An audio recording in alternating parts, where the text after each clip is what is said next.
President Trump back in court as his chief rival cranks up the heat on the media to go after him harder. A D.C. appeals court taking up former President Trump's claims of absolute immunity from prosecution in the January 6th case. The former president in court, despite not being required to be there.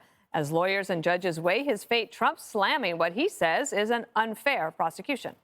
I think it's very unfair when a political opponent, is prosecuted by the DOJ, by Biden's DOJ. So they're losing in every poll. I think they feel this is the way they're going to try and win. I feel that as a president, you have to have immunity. Very simple. And as Trump battles it out in court, Team Biden thinks it's a political opportunity. The president's campaign leaders have reportedly been meeting with members of the media to demand harsher coverage of his rival, Donald Trump. According to the report, the campaign feels like outlets are too focused on his legal troubles and haven't paid enough attention to some of his incendiary recent statements on the campaign trail. I'm really not sure what media they read because I see it everywhere. Anyway, Michelle Obama also taking notice of the upcoming election and is worried about President Trump winning again. I am terrified about what could possibly happen because our leaders matter. Who we select, who speaks for us, who holds that bully pulpit. It affects us in ways that sometimes I think people take for granted. You know, the fact that people think that government, does it really even do anything? And I'm like, oh my God, does government do everything for us? And we cannot take this democracy for granted. And sometimes I worry that we do. All right, before we get to any of the lawyers, Jesse, does Michelle Obama, does that make you think she's going to throw her hat in the ring? It does. Am I going to have to come on your show again and say she's never running? It does. I don't care how many people tell me she's not running. Mm-hmm. That makes me think she might be. Okay. It might be a convention situation. Got it. Last second. What keeps Michelle up at night? Peace and prosperity?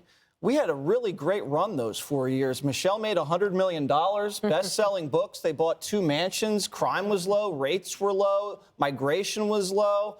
I'm not buying it. Biden's flying reporters to Delaware, which is kind of punishment, but flying them to his place in Delaware to serve them food and alcohol and tell them, don't cover the fact that I'm trying to throw my political opponent in prison. Well, probably because every time he indicts them, his numbers go up. I just want you to cover the things he says, like how he wants to be dictator on day one. He wants them to cover the jokes and the hoaxes. Don't cover the actions Donald Trump takes, because the actions are pretty good if you look at the record. I did a deep dive on this law. The Supreme Court, please back me up, I'm begging you. In '82, the Supreme Court says the presidents have immunity for what they do when they take official acts as president. And so if the president's the chief executive officer, he has the sole authority to execute and enforce the law of the land. Donald Trump will just argue that I was enforcing election fraud. I was pursuing allegations of election fraud. I was pursuing recounts. I was pursuing election challenges. I was pursuing alternative slates of electors. If you say that any other president, once they leave office, the following president just can come in with lawyers and indict the former guy, that's crazy. That means Joe Biden can be indicted after he leaves in a year for child trafficking. That means you can indict Joe Biden for cocaine possession. That means you can indict Joe Biden for financial fraud. It's insane. Under this theory that the Democrats are pushing, you can charge Abe Lincoln with murder for prosecuting the Civil War. It doesn't make any sense, and no one's going to buy it. I cannot wait till it gets to the high court. Judge, do you want to back him or not back him? You did a good job, Thank you. Jesse. Yes, Thank you. You're welcome. Look, there is an untested question as to whether or not a president can be charged with a crime allegedly occurring during the time that he was in office. We know that presidents have immunity from lawsuits in civil cases, but this has never been tested before because no president in American history has ever been indicted for a crime. And it does, Jesse. It opens the floodgates. And when you talk about Biden, talk about a dereliction of duty. 13 servicemen killed in Afghanistan because they couldn't get an answer as to whether or not they could engage the person they thought was and it turned out to be a suicide bomber.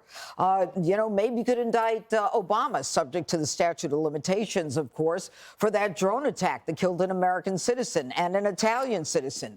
I mean, how much do you want to extend this? So the judges know that if they allow this, the floodgates are open and every president can be indicted by a subsequent president.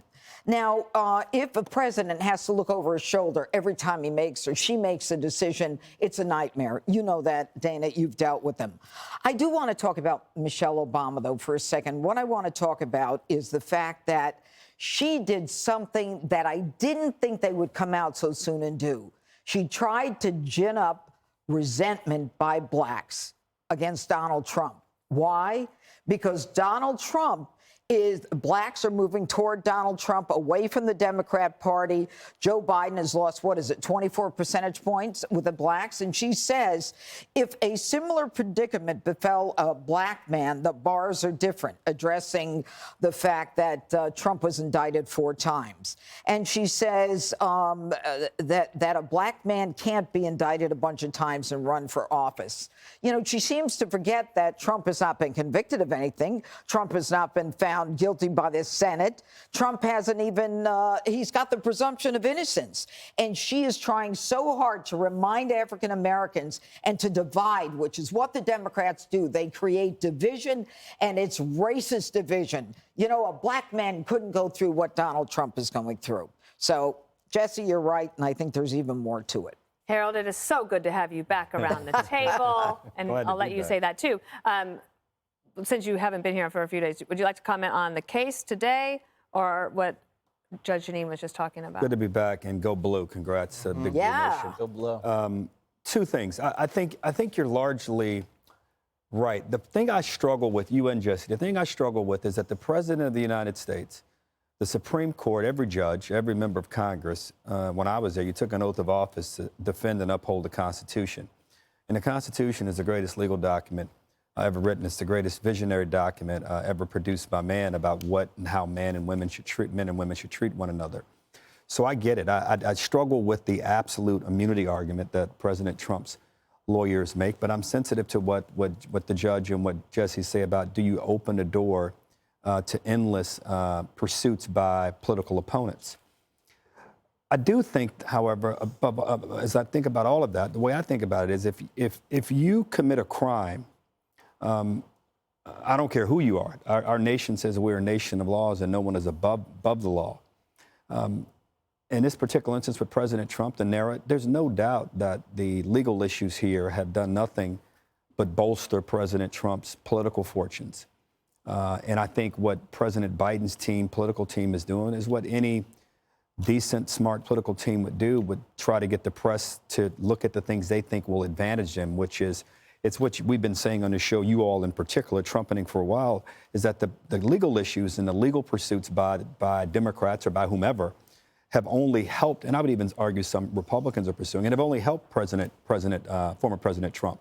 And what they're now trying to do is get them to focus on other things. Judge, you mentioned an interesting point, and it is an untested question about what you can or cannot do with a former president. But I would say this, we've never had a former president do what happened on January 6th and continue to talk about it in ways that show no remorse. So I'm going to leave it to the courts. And again, what I hope doesn't happen is what Jesse said in the outset, and you echoed, which is that whatever we do, we don't lay a predicate or open the door for presidents, subsequent presidents, and there will be a woman, I hope, in a sooner time than not, he or she to go after their predecessor because their predecessor did something that they may have disagreed with. Greg, what about summoning the press and giving them a spreadsheet of complaint? I love that Joe is angry at the press for not carrying all the water. He's like a terminally ill man surrounded by dozens of the top surgeons that are on his payroll, and he's blaming them for the disease. Dude, they're doing everything they can to save you. They've already applied 20 coats of paint on this turd, and it's not their fault. It still stinks. Think about immigration. When Trump was in office, the media called the border crossings a crisis. Then under Biden, when it's 10 times worse, they can't even call it a problem. The media went all in on white supremacy in the military, which turned out to be another hoax. When it was exposed, they released that report, right before Christmas. They buried it like it was Jesse's bald spot.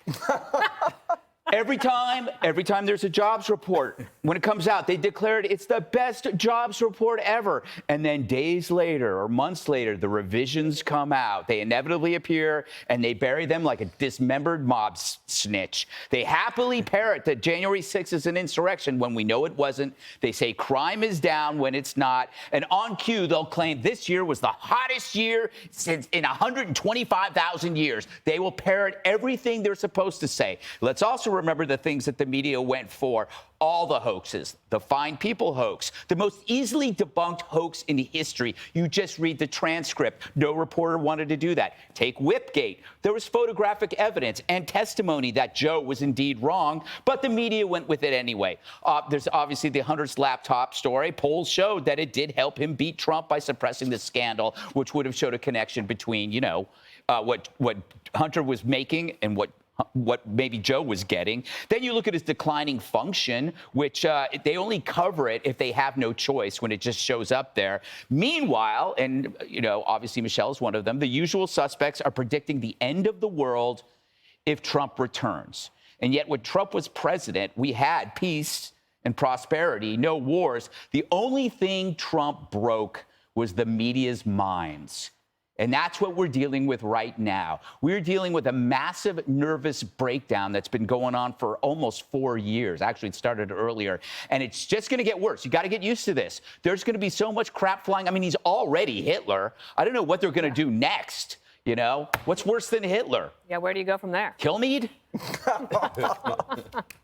That's all. Or Brian. All right. Hi, everyone. I'm Brian Kilmeade. I want you to do me a favor. I want you to click to subscribe to the Fox News YouTube page. This is the only way that I know for sure that you're not going to miss any great commentary, any great news bites, any great interviews coming your way on Fox. You can get it all here on YouTube. So subscribe right now.